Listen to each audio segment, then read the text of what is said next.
Good morning and welcome to the YouTube. So today I'm going to run through a little bit of a day in the life, but also make it focused on talking about the reverse dieting process. And I think it's a really good topic to talk about because it is the difference between people maintaining their shape and putting the weight back on after they finish the dieting phase. And people don't even understand what it is or don't even know what it is. So I think it'll be quite beneficial to just talk about it and how simple it is if it's done right. So back to the most important thing that we can do after a diet, reverse dieting. Just bear with me while I'm eating.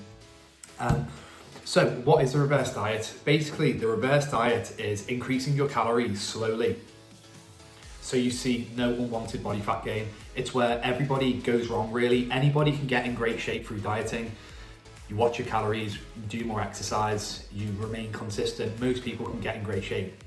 However, what happens usually is people fall off the wagon once they get in great shape, and a lot of people see weight gain back on and they look pretty much similar to what they did before the diet started, which is obviously not ideal. It creates that yo-yo effect. Every year you're dieting for your life, putting the weight back on, dieting again, putting the weight back on. So the reverse diet process stops all this. Get into the shape of your life and then start increasing calories to a point where they're so high that you struggle to actually eat that amount of calories.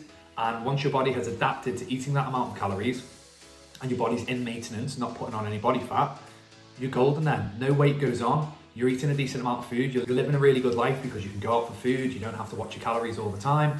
It's a really good way of doing it. But like I said, a lot of people skip this process. I get a lot with clients. They will get into a diet with me. I explain how important this reverse diet process is. They'll be like, oh, thank you for the diet, Jake. I'll give it a go on my own reverse dieting. I'm like, brilliant. I run them through it, explain everything that I'm going to explain in this video.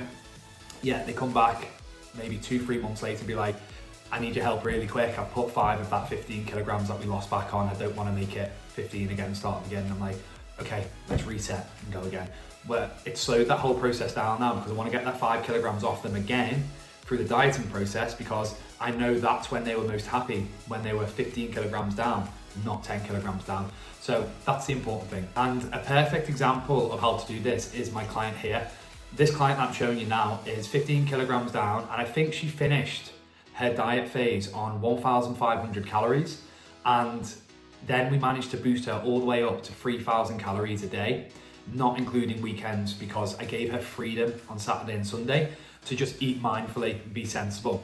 And she put on 0 body fat, which is absolutely crazy. A 50 kilogram female eating 1,500 calories to get lean as hell, all the way up to 3,000 and looking exactly the same and being super, super happy with that. So I will run you through the process, exactly how to do that. But first, I need to go train some legs, and I've got an appointment at the hospital. So you can join me for that, and then we'll talk about how exactly she got all this weight off and kept it off through reverse dieting. Right, let's roll.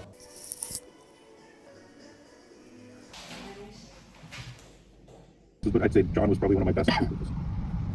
So I'd probably say 4 exercises 2 or 3 times a week is enough to actually not lose any muscle mass and still look good. So 4 exercise on legs today. I'm thinking hamstring curl, split squat, maybe an RDL if I feel like a bit more hamstring dominant, or do a squat.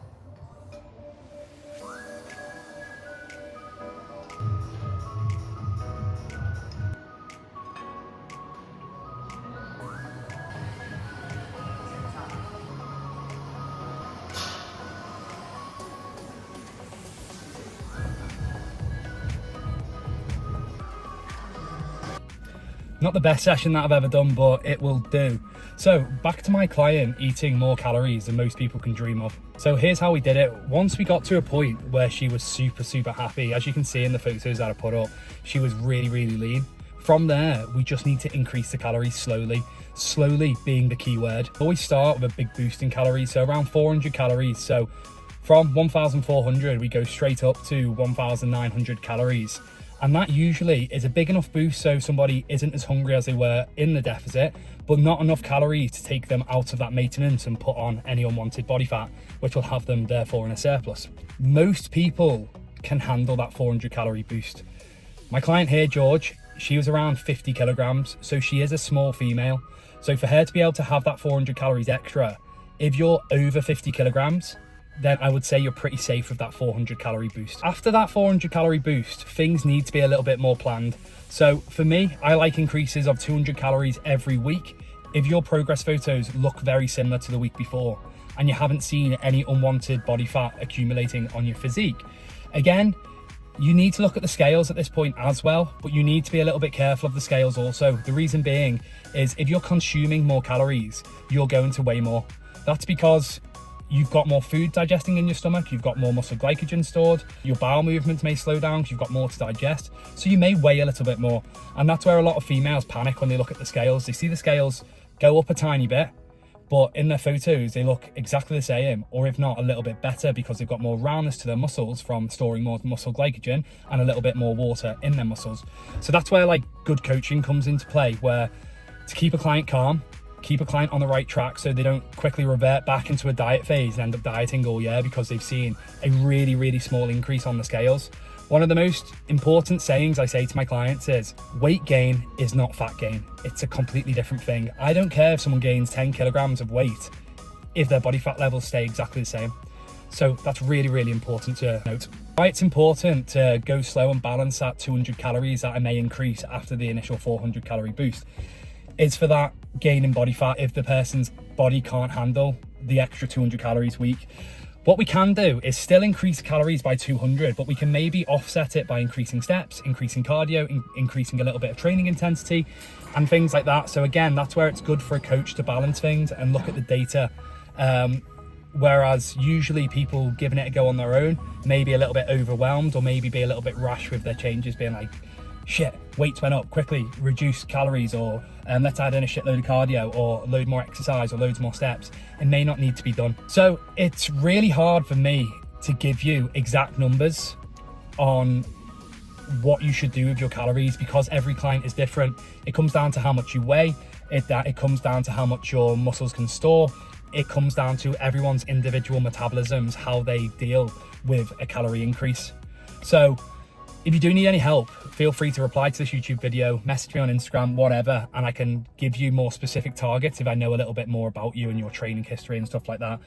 But I just want everyone to know it is really simple, and it is the thing that changes people's lives because they don't have to keep going into a diet cycle. If they stay how they want to look, eating more calories, then it's really hard to get out of shape. I'll finish off a little bit more speaking about the reverse dieting process later in this video, but again, as always, dad life, coach life, I've got a race to get home. Let's get back before we're in trouble off the wife.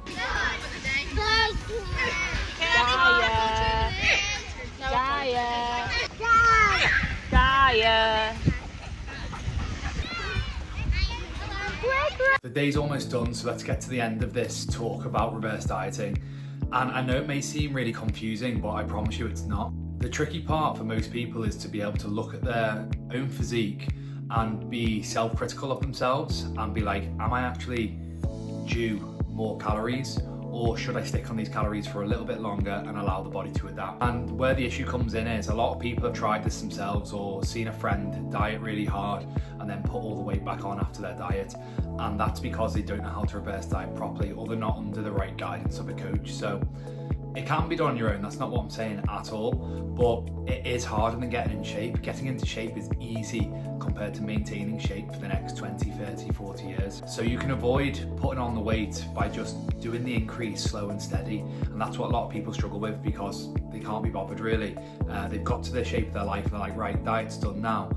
I don't really want to be tracking calories, I don't really want to be sensible anymore, and that's where people go wrong. If they can just lock in for another short period of time, you'll be flying, I promise. As well, what's really important to mention is the important part of this whole thing, and it doesn't work without getting to the shape you want to be in the first place. So if you want to maintain an outline of abs, you need to get to having an outline of abs. If you want to maintain a full six-pack, then you need to get to a full six-pack.